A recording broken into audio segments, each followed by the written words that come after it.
Привет, я Наташа Фиона, и в этом видео я хочу рассказать немного о себе. Фиона — это мой псевдоним. Да, как бы не было банально, это от цветов пионов. Пионы. Мои любимые цветы, ну или одни из самых любимых. Мне 32 года, и я педагог дошкольного образования. Или иными словами, воспитатель детей дошкольного возраста. У меня нету своей семьи, нет детей, я не замужем. Ну, точнее, когда-то я была замужем, потом просто мы развелись. Кроме таких сухих фактов о себе, больше мне, наверное, хочется рассказать о своей личности, как я ее внутри себя вижу. Я люблю всякие эксперименты, движухи, я люблю лазать по горам, походы, всякие активности. С парашютом, кстати, я прыгала. В общем, я достаточно активная. Да нет, в принципе, я активная. И мне в себе это нравится. Я коммуникабельна. В детстве я была сильно застенчивая. Была, знаете, той самой подружкой, которая ходит такая серенькая всегда рядом со своей яркой подругой. Вот я была та, которая серенькая. А в переходном возрасте это сильно изменилось, и вдруг я поняла, что это не про меня, это не про мою личность. И я хочу быть яркой. Я себя такое ощущаю. Я люблю говорить с людьми, я люблю привлекать внимание, я люблю быть нужной в каком-то смысле.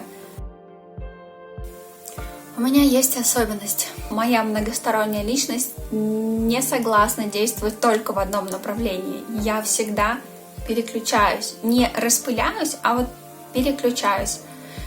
Как бы делаю одно дело, потом все, перестаю, больше не хочу его делать. У меня прям отвращение появляется, потому что у меня появляется новый интерес, и я переключаю внимание на него. От этого я страдаю всю свою жизнь. И годами я пыталась переломить эту свою особенность и всячески ее преодолеть, потому что, ну вы же знаете, в нашем социуме так не принято, всегда нужно доделывать дела до конца. Но я хочу научиться с этим справляться, и, наверное, я об этом буду рассказывать потом дальше. Сейчас в целом это видео о том, чтобы вы понимали, кто я такая в принципе. В своей жизни я сменила более 25 работ. Если я сейчас захочу и подсчитаю, мне кажется, там уже ближе к 30 где-то. Первые несколько лет своей юности, ну точнее не несколько, а там лет 5 своей юности я работала промо-моделью.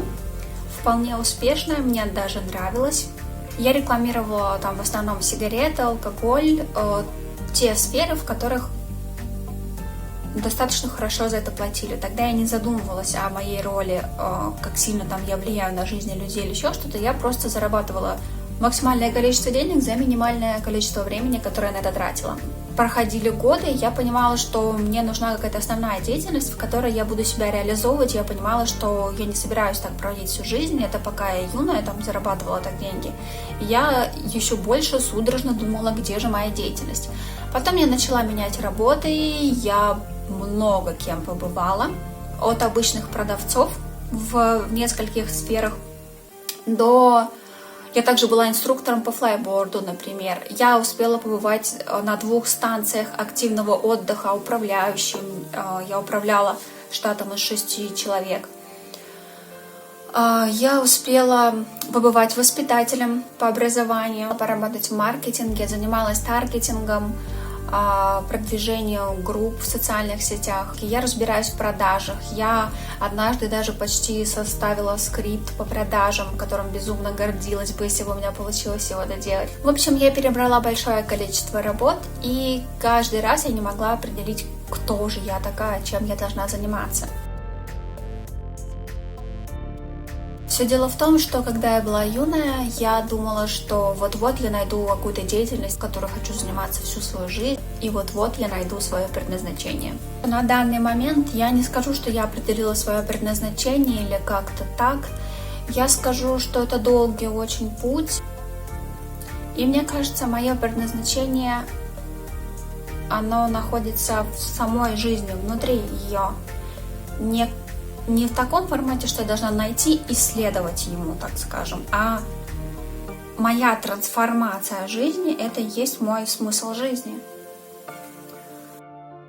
Еще я склонна к апатии и депрессии. У меня бывают угнетающие состояния, в которых мне ничего не хочется делать, и когда я теряюсь и не понимаю, как действовать в жизни дальше. То есть они такое настроение, в котором я могу все, я хочу, у меня много энергии, я на драйве, движу и все такое. И настроение, когда не хочется ничего. Такое вот мне свойственно. Я узнавала, это не биполярное расстройство. Это была краткая информация обо мне, то, какой себя вижу я. Теперь вы немножечко лучше знаете меня. А вообще, если вам что-то интересно, то спрашивайте, я буду отвечать в комментариях. А потом, возможно, если у нас много вопросов в комментариях наберется, я выберу там, который мне понравится, и сделаю еще больше видос про свою жизнь на основе этих вопросов. Так что пишите. Это была Наташа Пиона. Пока-пока.